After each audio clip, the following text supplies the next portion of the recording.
Ooh.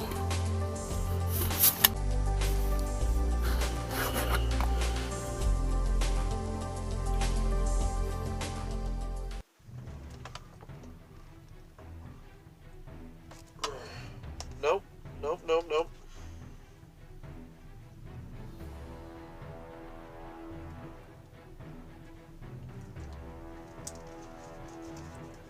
All the hatches are battened down, and I don't see any mysterious vehicles out there.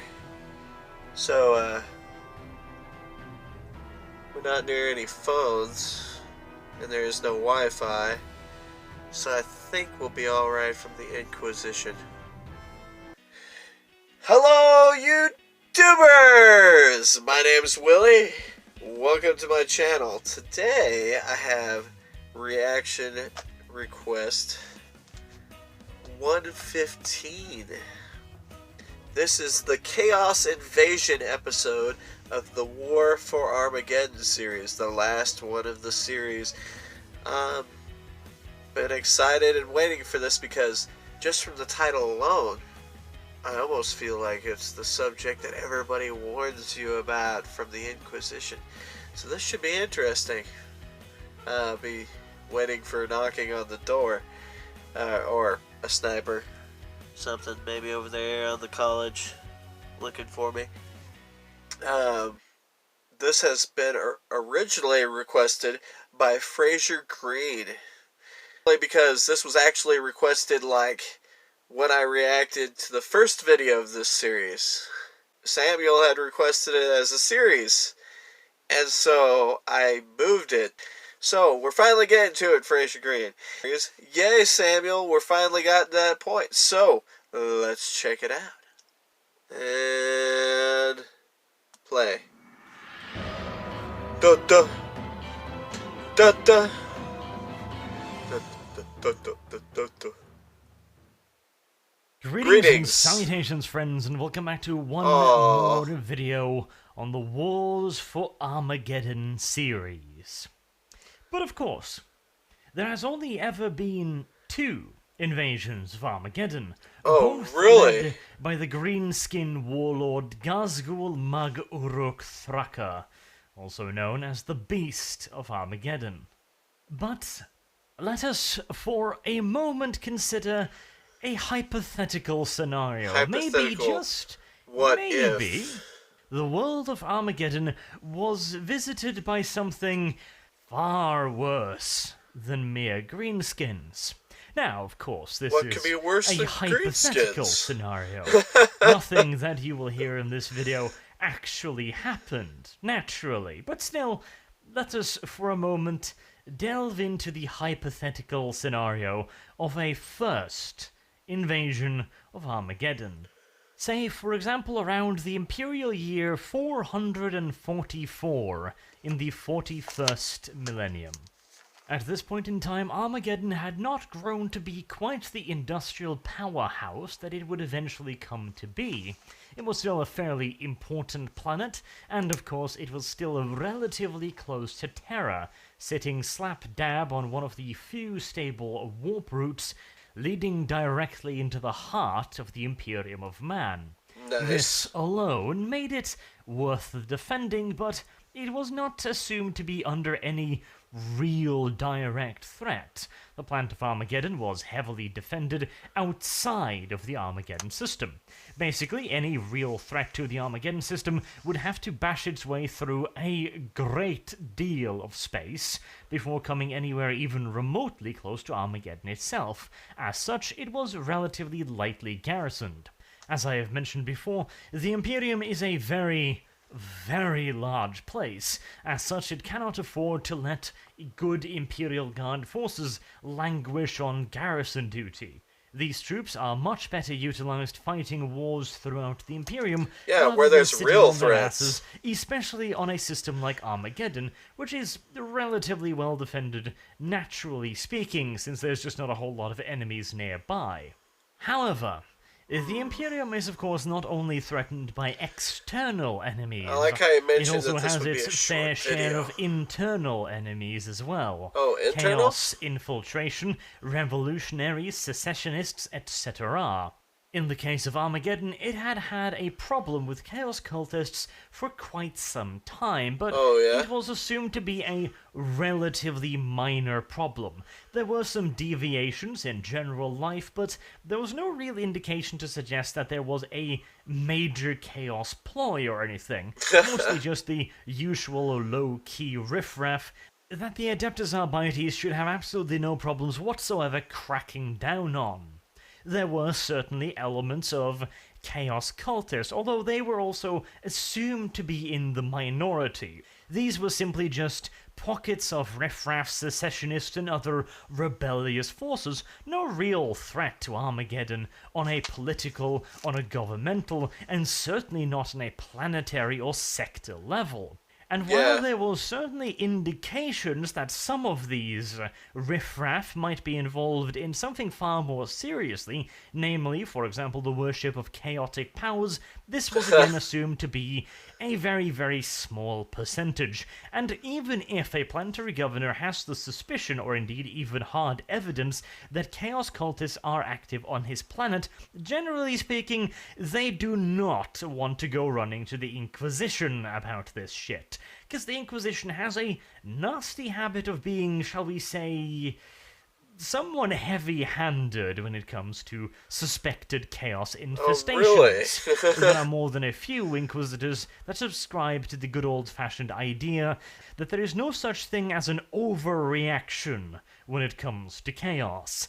Naturally, no planetary governor with his senses intact will want to go screaming to that particular imperial institution over something as potentially benign as a mere misunderstanding, or just a handful of misguided people sitting there in their basements reading occult books, not really understanding even what they're really doing. So, especially considering the Twilight, fact that the Inquisition might just go, Harry hey, Potter. well, it's probably chaos. Let's just fucking nuke the place. Which, to be fair, is not an entirely unfounded fear. Unfortunately for Armageddon, however, their little insurrectionist problem turned out to be not quite as inconsequential as the authorities had hoped. Oh boy. Indeed, it would not be entirely unfair to say that the authorities of Armageddon had simply assumed that they were dealing with something along the lines of a firecracker. It'd cause a little bit of noise, a little bit of light, might set a few buildings on fire here and there, kill a few thousand people at worst, but at the end of the day it would be a fairly minor event on a hive world. A few thousand people dead, that's a food riot, not something to really bother oneself about. What they were actually dealing with, however, was a slowly but surely growing supernova that had lodged itself deep within Armageddon's collective asshole and was currently getting ready to present itself to a wider audience with a mighty boom. The Imperial authorities of Armageddon had expected a mildly upset stomach. What they instead received was the taco shits from hell. The kind of horror that taints anything it touches. The manner of gastric outblow that irrevocably stains the very porcelain of society. A dyspepsy so devastatingly disastrous that it makes the question, is there a god, utterly meaningless, as the ass-wrecking pain coursing through your body makes the answer blindingly obvious, and as your very essence flows in a steady and viciously solid stream from your anus, you simply ask yourself what you did to piss said deity off to such a disproportionate degree. For surely such a manner of hellish discharge could only ever be deemed necessary for the most base and vile heresy. And this was indeed the question Armageddon's planetary governor asked himself as he lay bleeding freely from a ferociously ravaged sphincter. Or to put it in a slightly less colourful fashion, Armageddon had suffered a massive civil uprising. Oh, It is not entirely clear precisely how it all happened and what sparked a it. The civil planet had uprising, recently huh? been engulfed by a warp storm, a relatively normal event. This is not a warp storm like, sweeps in, turns the entire planet into a hellhole filled with demons and flesh-eating monstrosities. Warp storms travel through the Imperium, and in many cases they have no effect upon the real world, except fucking up trade routes. However, in this case, it was a somewhat more powerful storm that had separated Armageddon from the wider Imperium. And while, of course, just a Wow. warp storm in and of itself is a fairly disconcerting event, it is not necessarily deadly. In fact, the severity can vary to a huge degree. A planet may simply be isolated for a few hundred years or days and suffer little to no ill effect. Indeed, its people might never even know it's there. Alternatively, the storm might cause the fabric of time and space to fray, weakening the borders between the immaterium and our plane of existence. Yeah, Best but they case need scenario, the trade this for might food. cause some general distress and a sense of unease. Perhaps an increase in the birth rates of mutants, for example. Low-key stuff.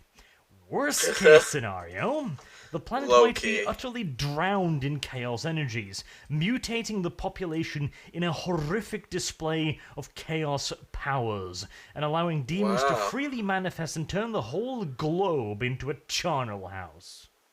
But in the case of Armageddon, it was a somewhat milder storm. It probably caused a general sense of unease and a slight increase in chaos influence, but these things were relatively minor. As I mentioned, it might increase the birth rate of mutants a little bit, but it wouldn't necessarily fuck over the system. What was far worse was the isolation. Without constant deliveries Yeah. of food from the wider Imperium, Ah! Armageddon would quickly run Exactly out what I was of talking food. about. And as such, strict rations had to be implemented planet-wide. It was during a relatively minor, and to be honest, doesn't probably fairly cause routine food friendly riot thing. that the whole mess supposedly started. A group of cultists are alleged to have started it and attacked the Arbites personnel sent in to quash the riots. This spread the unrest further and caused several other incidents. And so, as the chaos of large-scale civil unrest spread, the various groups of secessionists, extremists, cultists, and general criminal riffraff all leapt on the chance to further their own agendas.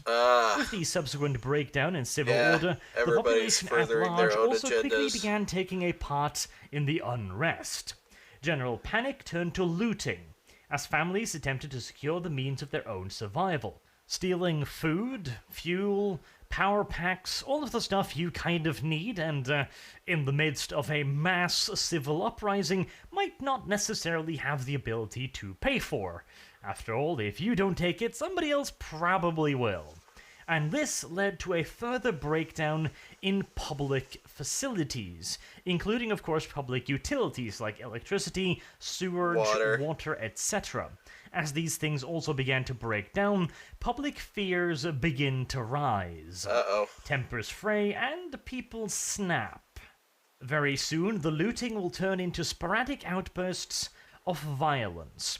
Fighting over remaining loot, food, for example. Just fighting to protect your family. Fighting against criminals who decided that, well, the Arbites are busy elsewhere. It's time for some good old-fashioned looting and repping.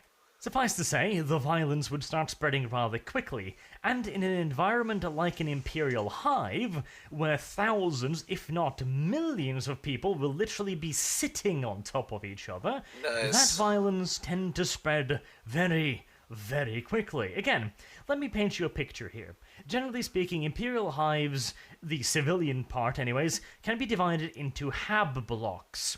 These hab blocks can house millions, and these blocks are then in turn served by various mercantile districts, where food might be handed out in emergencies, and of course extra rations might be bought, traded in for ration tickets, and other luxuries might be purchased. Generally speaking, these mercantile districts will be relatively small, due to the simple fact that within an imperial hive designed to house billions, space is obviously enough at a premium. During the course of just everyday business, these places are usually stuffed to the gills with people, with tens of thousands and possibly even millions of people passing through them every single day. Yeah. Now imagine millions of people all flooding into that very same area with the intent of breaking into shops and acquiring whatever they need to keep themselves and their families alive. It's, to put it rather bluntly, a somewhat volatile situation. And the moment violence starts, it is going to spread rapidly. And very, very soon, mobs of civilians will begin to form, either to protect themselves with safety in numbers, or to provide that very same safety in preying on others. Very, very soon, this will spill over into the hab blocks, and entire blocks will be quickly engulfed in thousands of individual conflicts.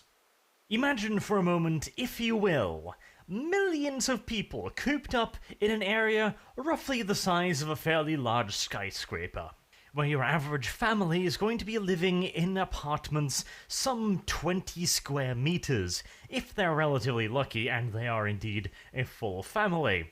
Individuals might be asked to stow together in 8 square meter apartments, again, if they're lucky. If they are not lucky, they will be resigned to sleeping in vast communal sleeping chambers, where they quite literally just stack bed upon bed upon bed upon bed. In all due reality, most truly industrialized hab blocks are not so much habitation blocks as they are places to sleep, and maybe, again, if you're lucky, prepare some food. Unless, of course, you have to eat in one of the large communal dining areas. To put it rather bluntly, in the case of a highly industrialized hive, like most of those in Armageddon were, the entire point of a habitation block is to squeeze as many humans into as small a space as physically possible. As you can probably imagine, this does not leave a whole lot of space for, leisure, or any kinds of actual, living or habitating. It could perhaps best be described as a simple storage area where the various human components of the vast industrious hives of Armageddon are stored. Now, of course, there are exceptions. This is a bit of a nightmare scenario. There are hab blocks which actually give something along the lines of apartments to most of the inhabitants, where they can live in, by Imperial standards, relative comfort. Although even then, we're probably talking about apartments maybe 10 to 20 square meters, again, if you're relatively lucky. In either scenario, there is not a whole lot of space between the various families, or indeed the various individuals. Now throw in violent mobs roaming up and down the hab blocks, breaking into habitation units, stealing food, fuel, beating people, raping, pillaging, general nonsense. Then you throw in a fair few criminal elements with guns, you throw in some riot suppression squads from the Adeptus Arbites, and of course what happens when thousands upon thousands of people are all having a massive street brawl. Well, shit gets destroyed. Now imagine the electricity going out. Sewage will almost certainly be destroyed and probably be running freely in the quote-unquote streets at this point. Fires will probably be ravaging considerable portions of the habitations blocks, while the rests might be slowly but surely covered in a blanket of oh-so-lovely smoke. Then throw in a general sense of panic, fear, and complete and utter disaster, and you have the perfect recipe for chaos. Not just simply civilian chaos, we are now talking proper chaos, as in warp chaos. Millions of people ripping and tearing at each other, both fighting to steal various stuff that they want, fighting to escape, fighting to get away from fire, fighting to get away from the smoke, shooting each other, killing each other, raping each other, being generally just turned into massively aggressive, monstrous beasts, all confined into a tiny, tiny area. It is a scene from hell. And, least I need to remind you, this is currently taking place on a planet in the midst of a warp storm. I don't think I need to tell you that the consequences of such actions are unfortunate. But before we get into that particular piece of nasty, let us take a general look at the situation. On Armageddon Secundus, where most of the hives were relatively close together, the various civilian uprisings had been halted relatively effectively by the dispatch of further Adeptus Arbites forces and also the Imperial Guard and PDF troops stationed across the planet. And you might ask, how the hell do you restore order in a hive containing billions of people, all scared for their lives, running around fighting, looting, stealing, burning, etc., etc., as their very world around them is exploding, on fire, and in various states of decay and collapse? Well, the answer is very, very simple. You deploy a police force, e.g. the Adeptus Arbites, and you simply make the civilian population more afraid of said police force than they are of anything else. Quite literally, the Arbites would march through the various hab blocks, shock mauls and shotguns front and center, and simply just murder anyone they came across that didn't immediately turn tail and run. And even if they did turn tail and run, they might shoot a few of those as well, just to hammer home the point that you probably should be running before you see the Arbites. Run now! Because rather bluntly, a suppression action on this scale, within a hive in the Imperium of Man, resembles nothing so much as a military invasion, rather than a mere policing action. The Adeptus Arbites will be roaring into the various hab blocks in armored personnel vehicles, often just simply blasting at anything that moves with pintle-mounted storm bolters and heavy stubbers. In fact, you would probably prefer that the suppression efforts were carried out by the PDF and the Imperial Guard, the regular military, because at least they would hesitate for a moment before pulling the trigger. The situation on Secundus was, chaotic, to put it rather bluntly, but it was at the very least starting to get under control. With the hives being relatively close together, that meant that if one hive managed to suppress the problems, or at the very least get them under control, it could very quickly dispatch reinforcements to the nearby hives, thereby of course having a domino effect on the others.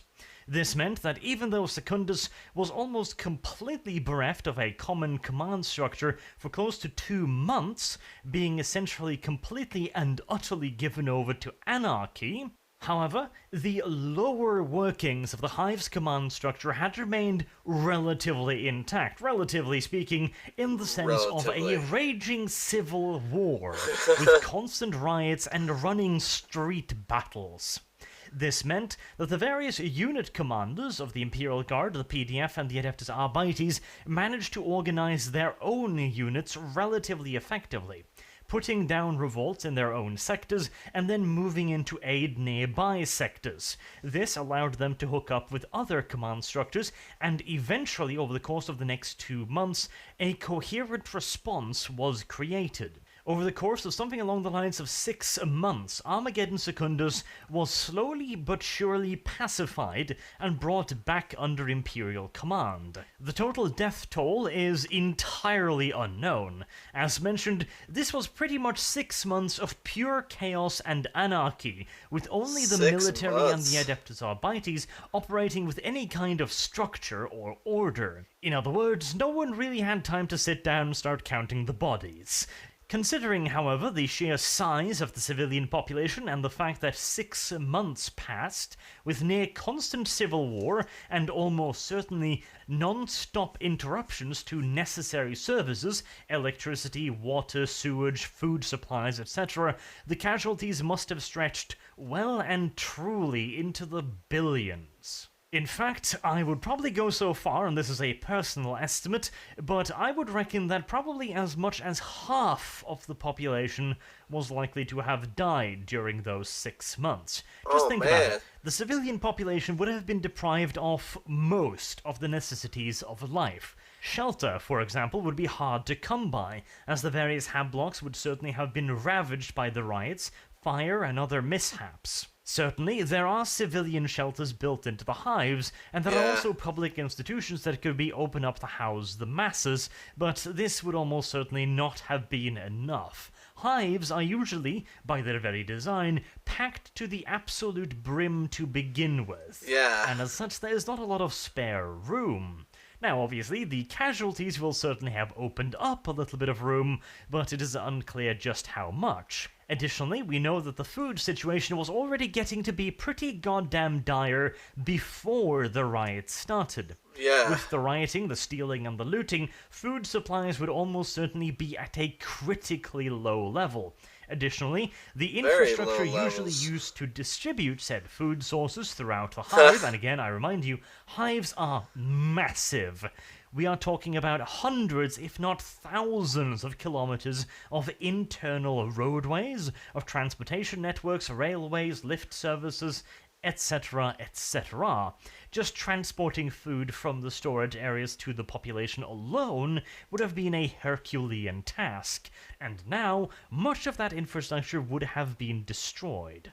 But even more importantly than food is, of course, water. Again, Armageddon was not quite as heavily industrialized back then as it is in the modern Imperium, but even then it was a heavily polluted world. Sources of drinkable water would be very, very scarce indeed. The overwhelming majority of the population would have been receiving practically all of their water via the hive's plumbing, and occasionally purchasing small amounts. Even then, water was heavily regulated. For example, showering was not encouraged, let's just say. Water was most definitively a fairly valuable and relatively scarce resource in Armageddon. This, again, coupled with the simple fact that the vast majority of the infrastructure would have been at the very least damaged, and in many cases outright destroyed, would make the transportation of water equally complicated as that of food. And while people can live for quite a while without food, they start dying remarkably fast if denied clean water. And that is, of course, not to mention the small problem that non-clean water presents. People will gladly drink practically anything, even though they know it's bad for them, if they're truly desperate, as the people of Armageddon was almost certainly at this point. And what does that lead to, ladies and gentlemen? That is correct, widespread disease. So to sum up, you will have millions of people cramped together in absolutely tiny areas, probably designed to fit a third of that number. You will have a lack of foodstuffs, with weakened immune systems being a inevitable result of that. You will have a dire lack of clean water, which will in return almost certainly lead to disease, death, corpses lying around rotting as there's no infrastructure to remove them, which of course means even more lovely, lovely bacteria spreading amongst the population. And of course, said population, as previously mentioned, will be crammed together like rats in a sewage pipe. Yeah, the death toll would have been pretty fucking catastrophic. And I hasten to add, this is the part of Armageddon that got off lightly. Oh. Which quite reasonably leads us to the question of what precisely could be worse than that. Well, what about a demon invasion? You see, that whole warp storm thing wasn't just a good old coincidence. Things rarely are when it comes to the warp. And in this particular case, we get to reacquaintance ourselves with the God Emperor's most disappointing child, Angron. Of the many, many genetically perfect little children that the Emperor created, none is quite as disappointing as Angron. He was the only Primarch to not gain control over his home world. He was the only Primarch that required saving from the Emperor. He was the only Primarch that did not even understand what his fucking Legion was before he'd killed half of its command structure. Before Angron, the Warhounds had been a somewhat brutish, yet effective and reliable tool in the Emperor's arsenal. After Angron, the World Eaters turned into a virtually entirely uncontrollable mob, best just simply left in the rear lines to rot away. Oh, Angron, how you disappoint point, Daddy. Now, granted, Angron's backstory is actually fairly interesting, and it gives us a nice bit of insight into the Emperor, and of course Angron himself, but that's a bit too complicated to get into here. All you really need to know is that after the end of the Horus Heresy, Angron, the disappointing son, ran back into the warp, and was trapped within the Eye of Terror for the next 10,000 odd years, mostly just raging and ranting at anything and everything while he was stuck within the warp, being a rather useless little bastard, to be entirely honest. And no doubt Angron was painfully aware of the irony that he had rebelled against the Emperor to make sure that he would be nobody's slave, and then ended up as, unequivocally, the slave of a far harsher master. And I am not exaggerating. Angron was essentially stuck on his demon world, with no way of leaving at his own volition. Eventually, however, Khorne decided that he wanted to get something out of this most disappointing of children, and sent a massive space Hulk, which Angron dubbed the Devourer of Stars. Now, I would also hasten to point out that Angron had absolutely no control over where said Space Hulk was headed. The World Eaters were simply just shimmied around the galaxy randomly by the forces of chaos, until eventually they were spat out above Armageddon Prime. Never having been a particularly bashful lad, Angron leapt on the chance to get some bloodshed in, and immediately ordered the invasion of Armageddon Prime. Or, well, perhaps calling it a planetary invasion is giving it a little bit too much credit. At this particular point in time, Angron was not particularly coherent. Granted, Angron had never been the most cunning or intelligent of Primarchs, but he had slipped very, very far, even from that relative low, and was essentially turned into just a blood-maddened beast. As such, it wasn't so much an invasion as Angron simply just dumping whatever he could get his hands on directly down onto the planet's surface, and then running amok for a few months. On that note, it's not entirely clear just how many things Angron could actually get his hands on. The World Eaters Legion as a whole had of course come out on the losing side of the Horus Heresy, no doubt taking significant casualties in the process. And to make matters considerably worse, after the defeat at the hands of the Emperor during the Horus Heresy, the World Eaters Legion engaged in the Battle of Skalthorax inside the Eye of Terror against the Emperor's children. During this particular confrontation, Karn the Betrayer finally got enough of his Primarch's bullshit and simply went on a complete and utter fucking rampage, cutting his way through his brothers and the Emperor's children alike, finally completely and utterly shattering the World Eaters Legion. The Battle of Skalthrax was thusly the last time the World Eaters Legion entered battle as a coherent military force. At Armageddon, the World Eaters' complement consisted of Angron's own Chosen, the Forsworns, Lord Skalchik's elites, the Skulltakers of Hans Kurin, the Blades of Rage, and the Wrath. These were divergent warbands that only paid lip service to Angron, instead choosing to remain loyal to their individual warlords, as they had surely done a hell of a lot more for them than Angron ever had. As for the mortal followers of the Blood God, again, numbers are rather unspecific. These are, after all, Khorne followers. They're not particularly fond of numbers. Additionally, any numbers that we do have probably been doctored rather heavily by the Inquisition, and should be taken with an astronomical load of salt. A very general estimate would seem to suggest that there were somewhere between 10 to 20 million Chaos cultists in the invasion force. This, of course, also an even more general estimate than I even made about the Orcs. In general, you can assume the Orcs to at least form into a rough organization along the lines of tribes. As far as various cultists and mutant cohorts are concerned, there is absolutely no standardization whatsoever bloody ever. In fact, even giving them the designation as cohorts is overly optimistic. We do know, however, that there was an absolute fucking ton of the little bastards. We also know that there was roughly 250,000 of actually trained, trained, quote-unquote, as far as Khorne is concerned, Chaos worshippers in the Nice. invasion fleet.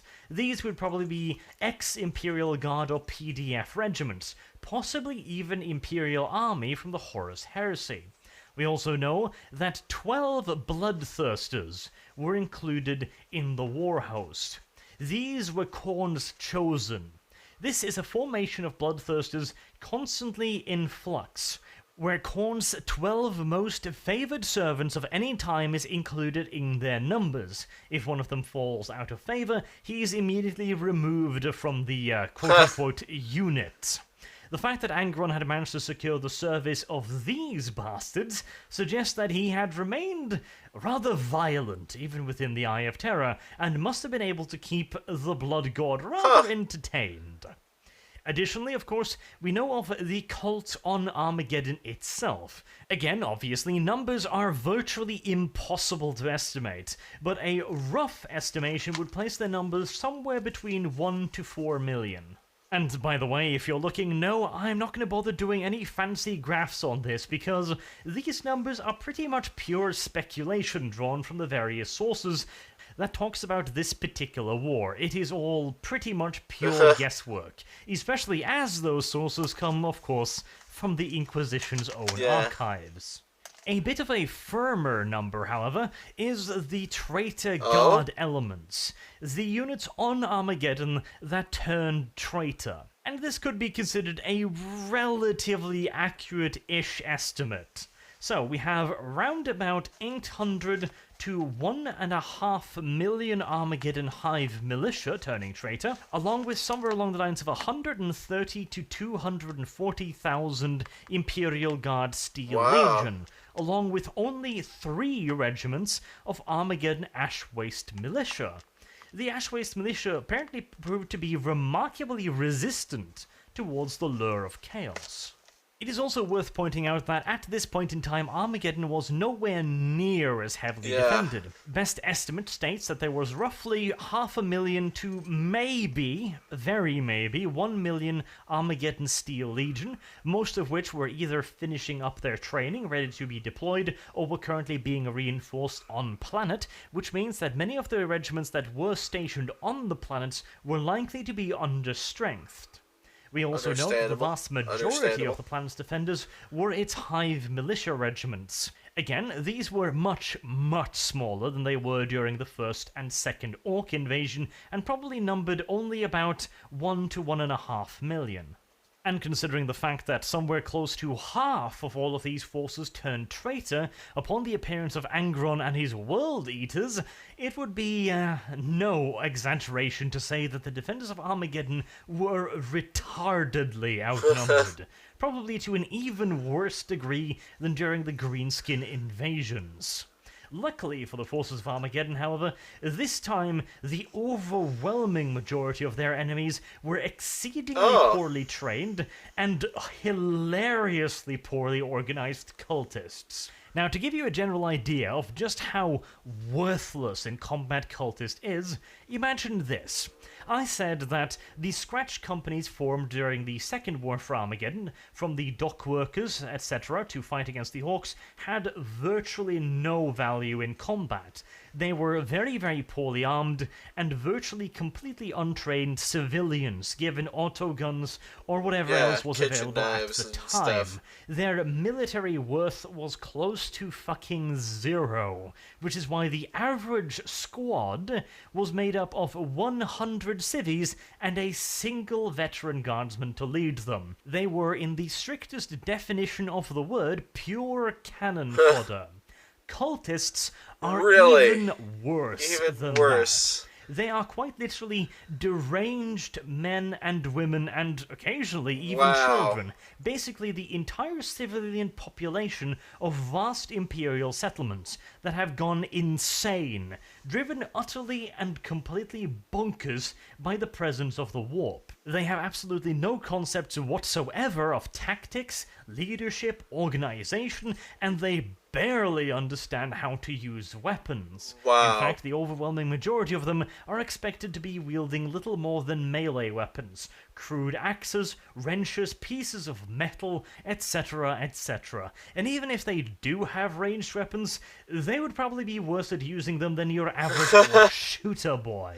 The only way to utilize these forces with any hope of success is to gather them up in their millions, and then simply herd them at the enemy in a massive rolling tide, hoping to overwhelm the enemy's abilities to kill them, and therefore get them entangled into melee combat.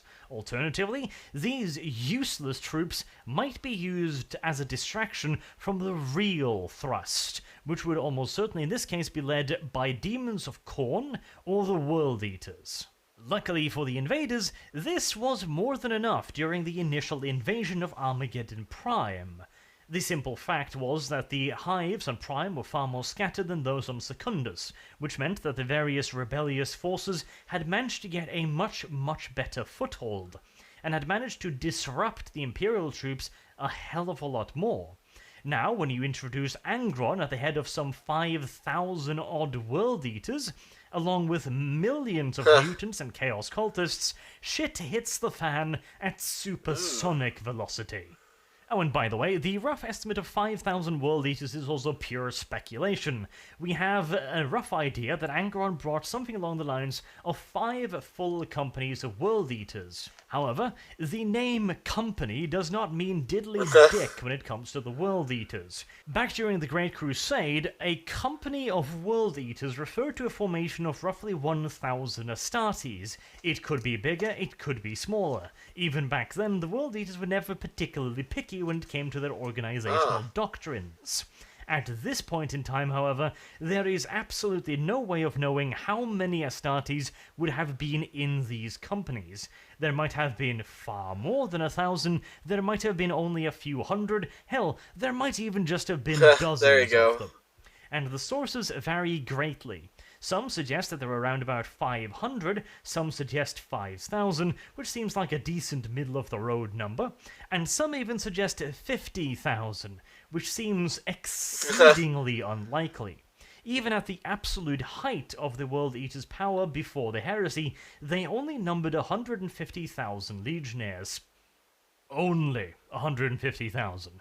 But during the heresy, they would have taken significant casualties. And considering their complete and utter lack of tactical doctrine, I would be very surprised if there were as many as 50,000 World Eaters left at the end of the Horus Heresy.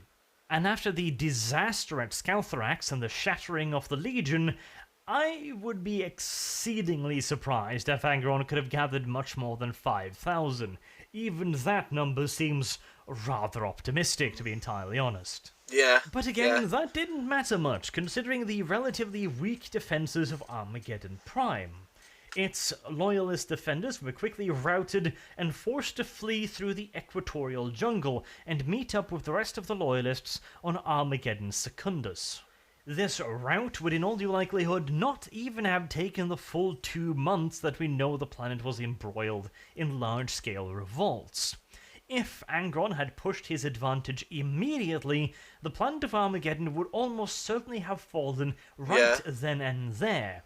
However, for reasons at that point unknown to the Imperial defenders, the Chaos forces seem to have absolutely no interest in crossing the equatorial jungle and invading Secundus. The reason would, however, make itself obvious in the next few months. Before retreating, the Imperial commanders had, with remarkable level-headedness, realized that they would have to keep some forces on Prime, both to keep an eye on what the traitors were doing, and possibly also to send out a distress signal. As mentioned, the planet was currently engulfed in a warp storm, which meant that any SOS would almost certainly not be able to pierce the storm and make it to the wider Imperium. As far as the Imperium was concerned, Armageddon had reported some relatively minor problems with their civilian population. Nothing that the Steel Legion and the surely they could handle it. Deal with. They had no way of knowing, or indeed even any reason to suspect, that Armageddon had suddenly been invaded by a Chaos Primarch. Thusly, it was vital for the Loyalists on Armageddon to get a message out, and they knew that the warp storms were slowly but surely starting to abate. They had probably been caused, in no small part, due to the arrival of the Devourer of Stars, along with Angron and his demon cohorts. But with the weakening of the storm, it might be possible to get a message out of system. But the assumption also had to be made that the Chaos Forces would attempt to intercept and or block any attempts at contacting the wider Imperium. As such, the Imperial commanders came up with a rather brilliant, if exceedingly dangerous, and indeed downright sacrificial plan. Several cells of infiltration specialists would remain on Armageddon Prime, trying to hide out in the ash wastes, in the jungles of Secundus near the border, and even in the hives themselves. These infiltration troops would all be equipped with a single astropath. Once the storm began to weaken significantly, these astropaths would try and send a distress signal to the wider Imperium. The assumption was that the Chaos Forces would concentrate all of their blocking forces on Armageddon Secundus, since they assumed that no major forces remained on Prime, and therefore there would be absolutely no need to blockade communication on Prime. That assumption proved to be correct. The Chaos Forces concentrated all of their energy on blocking communication from Secundus. By the time they realized that there were still active astropaths on Prime, it was too late. The message had been sent. To the best of our knowledge, none of the infiltration specialists or the astropaths survived the ordeal. However, they died safe in the knowledge that they had achieved their goal. The distress message had been sent, and the wider Imperium now knew what was happening on Armageddon. And even more importantly, the Wolves of Fenris were now aware.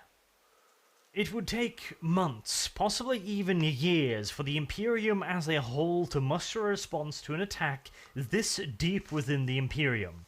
No one had expected a blow to fall on Armageddon, and certainly not a Chaos invasion. Luckily for the population of Armageddon, however, the Space Wolves could react far quicker than the Imperium could. The Great Wolf himself, Logan Grimnar, and his great company immediately set course for Armageddon. Knowing that he was dealing with a major Chaos invasion, the Great Wolf also called upon the other great companies of the Space Wolves. It is unclear how many of the great companies arrived in time, or if all of them indeed did arrive, so the numbers are somewhat hard to estimate. If it was only the company of the Great Wolf himself, we're looking at some 250 Astartes. But if we assume that all of the companies made it to Armageddon in time for the final confrontation, then we are looking at anything from 2,000, maybe as high as 20,000 wolves. However, we do know that one source quotes that the wolves were outnumbered 10 to 1. Now, it is unclear whether or not this is referring to just general enemies, in which case, yeah, duh. As at the very least, we're talking about millions of Chaos worshippers, and after the fall of the hives on Armageddon Prime, we're probably talking about billions of new converts on top of that. Again, their actual combat prowess would be virtually non-existent, but there would still be an absolute fucking ton of them. But honestly, this seems somewhat unlikely, because the Space Wolves probably wouldn't consider chaff like that to really be outnumbering them regardless of the numbers. So if we assume they were talking about the World Eaters, and that there were 5,000 of those, we end up at something along the lines of 500 wolves. Bad number. Which means that only Logan Grimnir's great company, and perhaps one, maybe two others, had arrived. Again, the numbers of a great company is complete and utter speculation, and we also know that the Logan Grimnar's great company is one of the smaller, seeing as it has also one of the highest numbers of veterans. But enough talk about numbers, let's get back to the whole wars thing, shall we? The scouts of Logan Grimnar's great company arrived on Armageddon Prime before Angron made his next move. We also now know why Angron has been moving so slowly. Angron at this point had become a full-on demon Primarch. His original flesh and blood body would probably have been destroyed at some point either during the Horus Heresy or in the millennia afterwards, trapped inside the warp. It is also possible that he has simply been so infused with warp energy at this point that he simply just ceased being as a flesh and blood human, or, well, flesh and blood Primarch anyways. As if the Primarchs were point human. is that at this point he was more demon than man, or Primarch, or superhuman, or whatever else you want to call him. And thusly he was entirely reliant upon a constant stream of warp energy. As I talked about in my Chaos Explained video, demons can only exist in our world if they have a constant stream of chaos energy fueling themselves. Essentially, they are kind of like fish without water. If there is not enough chaos energy, they cannot manifest and they cannot stay in corporeal form, and will therefore dissipate. And considering the sheer numbers of demons in Angron's horde, and of course his bodyguards of 12 bloodthirsters, the Cruor Praetoria, he would have required a massive amount of chaos energy. Now, to begin with, that was provided by the raging warp storm around Armageddon. However, this warp storm was now abating. As such, the Demon Primarch had to find a way to provide himself and his followers with enough chaotic energy to sustain themselves. Thusly, he ordered the construction of a massive chaos temple on the surface of Armageddon. This huge edifice, built upon the bones of billions of civilians, would channel enough chaotic energies onto the planet to allow Angron and his followers to remain in the corporeal world. However, this massive edifice would take the lives of billions upon billions of humans, and would take months to construct, even with the magic of the Immaterium at his beck and call. And so it was quite simply impossible for him to launch an invasion against Armageddon Secundus before this construction work was completed. This gave the survivors of Armageddon plenty of time to organize themselves and receive some outside reinforcements. It is not clear if other Imperial Guard forces were available, but at the very least the Space Wolves had arrived in considerable numbers. Go Bow Wow. The Space Wolves quickly realized that if they simply waited for Angron, in all due likelihood he would simply smash them aside and continue on to Secundus. If he was allowed to release further bloodshed, he would be able to bolster his ranks yet more with further demons summoned to take part in the slaughter. Therefore, it was imperative that Angron's preparations be interrupted as much as humanly possible. To achieve this, Logan came up with a plan. Working on the assumption that the overwhelming majority of the Cornet invaders were, well, Khorne invaders, he launched an attack out of the equatorial jungles with his Space Wolves. This rapid mechanized spear tip cut into the vast hordes preparing on the other sides of the jungle for the invasion of Armageddon Secundus. This was an absolute slaughter. A mechanized spear tip of Space Wolves against hordes upon hordes of Chaos cultists and a handful of scattered World Eaters. The loyalist Astartes cut into them like a knife through butter, or, to be honest, in this case, more like a grenade through butter, shredding vast hordes of Chaos cultists before retreating into the equatorial jungle.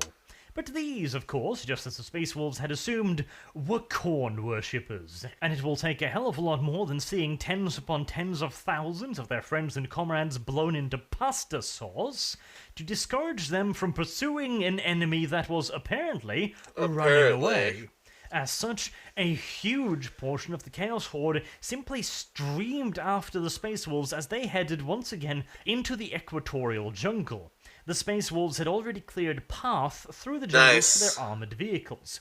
They now streamed back through the jungle down these pre-planned paths, while all the time making sure that they kept contact with the hordes behind them, dropping off units of Grey Hunters to engage with the enemy with massed bolter fire before rapidly withdrawing in rhinos, whilst units of Long Fangs placed on elevations in the terrain would pour a relentless stream of heavy bolter fire, frag grenades and las cannon blasts into the pursuing enemy, while squads of Sky Claws would jump into the disrupted forces and cut down anyone the Long Fangs had left unhurt. In this way, the quote-unquote retreating space wolves kept the enemies following them, kept them engaged in combat, kept them bloodied, and kept them from realizing that they were following the enemy straight onto their own turf. After almost a full day of running combats, the forces emerged on the other side of the equatorial jungle and deposited the ravaging Khorne hordes straight into a massed ambush organized by the Armageddon Steel Legion. The Khorne hordes were now gathered in a small area and stuck on the other side of a river, facing thousands upon thousands of well-entrenched Imperial Guardsmen with their chimeras, battle tanks, and artillery pieces raining destruction down upon them. Entire cohorts of traitor cultists were blown away in mere minutes, and those lucky enough to make it out of the jungle and down into the river now met the full force of the Space Wolves, standing knee-deep in the river, butchering anyone that tried to cross it. This merciless butchery continued for hours, with millions of Chaos worshippers streaming out of the jungles into prepared firing zones, where they were hammered into bloody bits by continuous artillery barrages and thousands upon thousands of lasguns rattling away at full auto. If they managed to get into the river, they faced the Space Wolves, who butchered the helpless mortals with contemptuous ease. Even during the best of situations, a mere mortal is absolutely no match for a Space Marine, and even less so a Space Wolf in close quarters combat. But in this situation, the massive Astartes warriors were barely hindered at all by the fact that they were wading in water up to their massive enhanced knees, while the mortals were stuck in that very same fast-flowing water up to their midsections, and had a considerably harder time staying on their feet. It was the kind of legendary one-sided butchery that the Astartes legions had been made for in the first place, where they could use their superhuman endurance and heavy protection to smash and rend and crush thousands, if not millions of mortals charging against them with very little risk to themselves. This was a battle utterly without finesse, utterly without tactics, strategy, or any kind of technique. This was simply just a straight-up butchery, with walls of Chaos cultists flooding into the river in their thousands, with barely any room between them, meeting the thin, sparse line of light blue Space Marines, who laid into this mass of humanity with bolter and blade, until eventually the constant stream of Chaos cultists would have to climb a mountain of dismembered corpses to reach the thin blue line of the Emperor's executioners. But throughout hours of murderous butchery, the Red Angel, Angron himself, had not shown himself. It would appear that some vestige of the Primarch still resided within the bestial exterior. He had recognized the Space Wolves' trap for what it is, a murdering ground, a place for them to simply grind his army into bits. And instead of simply forging headlong into it, which would not have been particularly surprising, considering, and probably would have been what Logan had hoped for, he had diverged from the main flow of the Chaos cultists, striking out further to the north of the main battle area, heading straight towards the Hives, Infernus, and Hellsreach.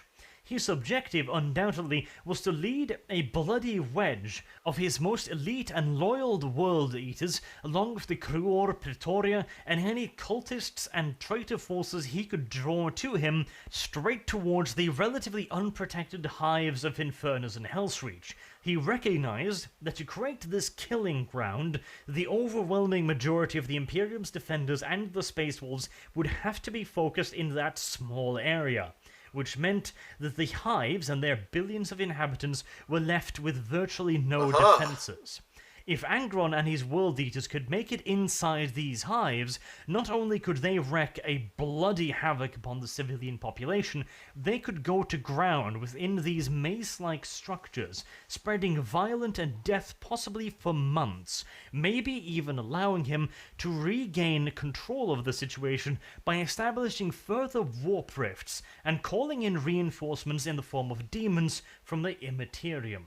Recognizing the threat, Logan Grimnir took whatever forces he could off the defense of the river and headed straight towards Angron's position. This honestly seemed like a bit of a desperate gamble. Even if the Space Wolves are mighty warriors and Logan Grimnar is nothing to sneeze at, this is still Angron, at the head of 12 bloodthirsters we're talking about here. It is a rather nasty thing to take on without a plan. Just a little bit.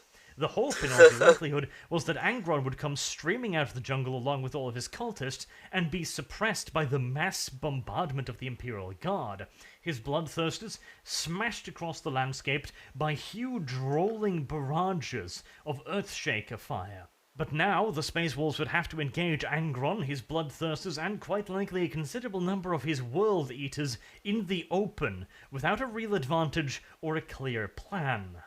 Fortuitously for Grimnir, he did not have to face an angry demon Primarch alone. The Inquisition had also heard news about what was happening on Armageddon. Indeed, there are indications suggesting that they knew about Angron's arrival long before Angron knew where he was going to be ending up.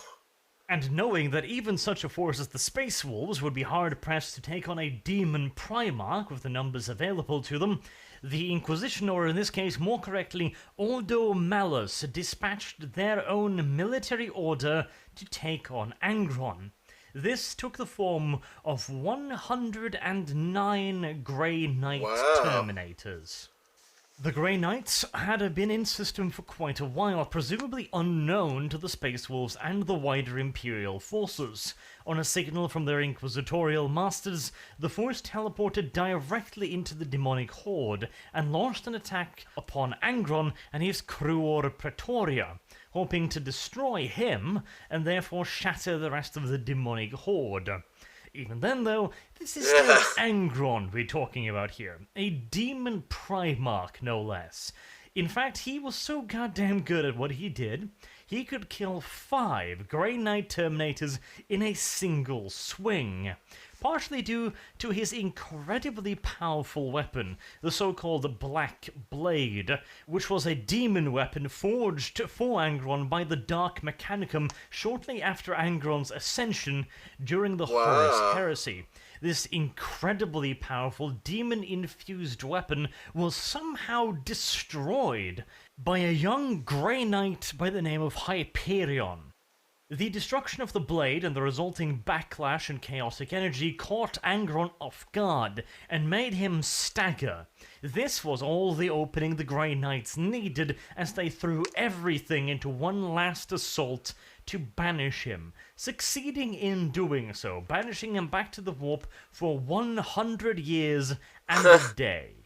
And with Angron's banishment, the rest of his demonic horde began to collapse. Sorry, it just seemed the a little Chaos funny. cultists, now utterly bereft of leadership, also began to scatter. The remaining World Eaters, realizing that this campaign was well and truly at an end, either desperately tried to escape the planet and head back into orbit, or simply threw themselves at the Imperial forces that now horrifyingly outnumbered them. Final victory belonged to the Imperium, although the cost had been steep indeed. Only 13 of the original 109 Grey Knights survived. The casualties amongst the Space Wolves and the Imperial forces are unknown, and that is in large part due to what happened next. The Inquisition is rather testy when it comes to chaos, corruption, and its influence, and the planet of Armageddon had quite clearly been utterly submerged in it. Additionally, the planet, its military, and its population had been made aware of the presence of a demon Primarch, and that is not the kind of information the Imperium is particularly fond of the masses being made aware of. As such, the Inquisition determined that the entire population of Armageddon would be exterminated. However, the planet itself would not be subject to the ultimate sanction of exterminatus. It was too valuable. The lingering taint was deemed acceptable, but the population had to be dealt with, including both the civilian and military forces. The Space Wolves violently resisted this order, going so far as to engage the Inquisition in open warfare. But that is a story for another time. The Imperium had won, although the Imperial population of Armageddon was not going to be allowed to enjoy the fruits of said victory. The entire population was rounded up and either immediately exterminated or sterilized, and then placed into work camps where they would be worked to death.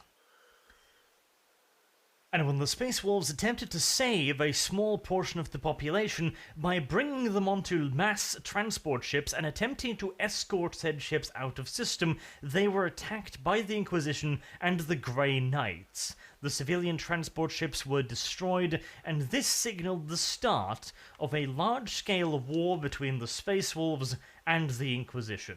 This conflict would later be known as the Months of Shame for the Grey Knights. I'm sure I'll eventually get around to covering that as well, but for now, this has been the final episode in the War for Armageddon. During the course of this series, we have looked at both of the Orc invasions and now also the classified information relating to the first invasion of Armageddon. Nice. An event that, by the way, is a little bit odd because there are some canon conflicts here.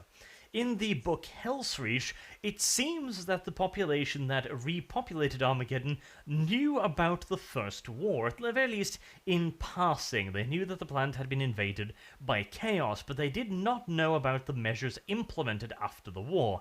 I think this is mostly a mistake by the author, seeing as the Inquisition would never let the new population know what happened to the old one. That would be a very, very bad idea. Imagine the recruitment posters. Armageddon. Recently, we murdered the entire fucking population, and now we are seeking new applicants. Come to Armageddon. If you feel fucking lucky, punk. But of course, that is all more or less besides the point. For now, I have been Arch. Thank you very much for listening, and I do hope to see you all again soon. Have a good day. That was the last of the Arch Warhammers series, War for Armageddon. What an interesting way to end it with the first war. That being said, if you want to go check out Arch's stuff, it is in the description below as a link that'll help you reach him. Quite interesting stuff. Lots of stuff there. Go check them out. Again, this has been requested by Fraser Green. Sorry for how long it took, Fraser. And Samuel as well. Finishing up the series here, Samuel. So, thank you for your requests. My thoughts on this. I don't even know where to begin with this. Not very heavily defensed. Lightly garrisoned. The storm came in, which suddenly spawned a civil uprising. It was just it seemed like a mild storm, not much going on, and it took 6 months, where about half of the population died. Yeah, because that must be the worst of it. Oh wait, no, it's not the worst of this hypothetical situation. The worst of it was, well, in the end they were pretty much all killed off. Yeah, even after the Space Wolves tried to save some of them. It sounds familiar, doesn't it? Huh, the Space Wolves tried to save them and then had an uproar with the Inquisition, and their feline brethren had issues with the Inquisition after a whole planet of civilians were destroyed that they tried to save. Seems like the felines and the canines have a little bit in common here. At least some common ground to step on. Yeah, the Grey Knights came in and attacked it's either Angron or Agron, a apparent Primarch that was left over from the Primarch days, which is pretty interesting. Had almost completely become demonized, and was the leader of the world, or was the leader of the World Eaters. Yeah, there's many numbers given here, but they're all speculation on as far as cultists, World Eaters, even some of the wolves were suggested. We do know that 13 Grey Knights were killed after the whole confrontation with the mighty Primarch, and it was at that point that the Inquisition basically just ran everybody into the ground. Yeah, go Inquisition. Of course, this is all hypothetical stuff. Yeah, I don't know what you're talking about. I plead the fifth. And anyways, so that's really my thoughts on it. Things I learned anyways. A very interesting way to end it. It really is. By going into the first part. The part that everybody always gives you cred for mentioning any of. Reminder, I have relatively recently put out a video that has a list 1-1 through 130 of my reaction requests so that you can see what's going on. Yeah, so that's pretty much all I got to say about that. So, Willie, out.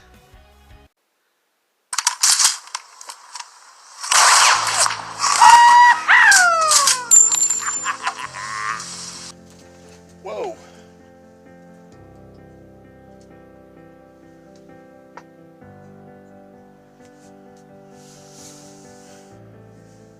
That was close. Well, I guess a personal shield can save you from assassination. Thank you for the tip, Cardinal Safin. No problem, Willie. Well, at least I think the shield worked. Sorry that or he missed.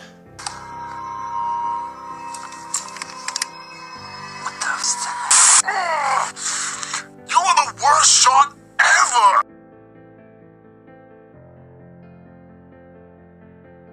If you like the video, stay tuned for more content.